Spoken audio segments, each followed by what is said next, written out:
संध्या theatre वाक़े में जख्मी होने वाले श्रीतेज जो इस वक्त किम्स हॉस्पिटल में जेर इलाज हैं, उनसे जुमेरात की शाम साबिक वजीर और एमएलए हरीश राव ने मुलाकात की। हरीश राव ने श्रीतेज के वालिद भास्कर से भी बात की और उन्हें हौसला दिया कि वो मजबूत रहें।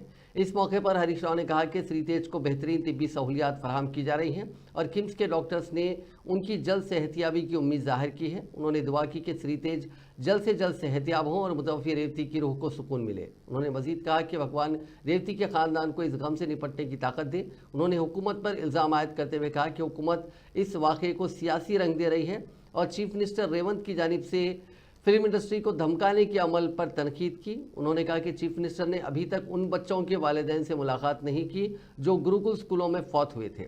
उन्होंने सवाल किया कि एक सरपंच की खुदकशी के पीछे जिम्मेदार चीफ मिनिस्टर के भाई को अभी तक गिरफ्तार क्यों नहीं किया गया। उनका कहना था कि कानून सबके लिए यकसा होना चाहिए।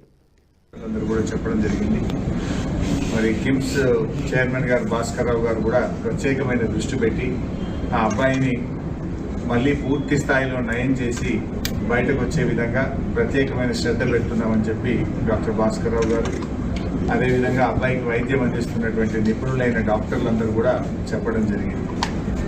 మేము కూడా బీఆర్ఎస్ పార్టీ తరఫున ఆ భగవంతుడు అబ్బాయిని ఆశీర్వదించాలి, తప్పకుండా అబ్బాయి మళ్ళీ మంచిగా నయమై మరి పూర్వస్థితిలోకి రావాలని చెప్పి నేను ప్రార్థిస్తా ఉన్నాం.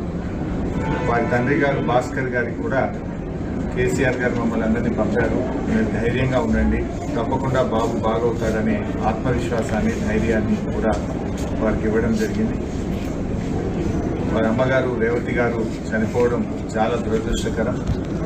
మరి జరిగిన సంఘటన చాలా బామారుని ఎంత గట్టిగా పట్టుకున్నది అనేది మనందరం కూడా టీవీల్లో పత్రికల్లో చూసాం, వీడియోలు కూడా చూసాం. అంటే తల్లి కొడుకుల అనుబంధం ఎంత గట్టిగా ఉందో, తన ప్రాణాన్ని విడిస్తూ కూడా కుమారుడిని ఎంత బలంగా పట్టుకుందో కూడా మనం చూసాం.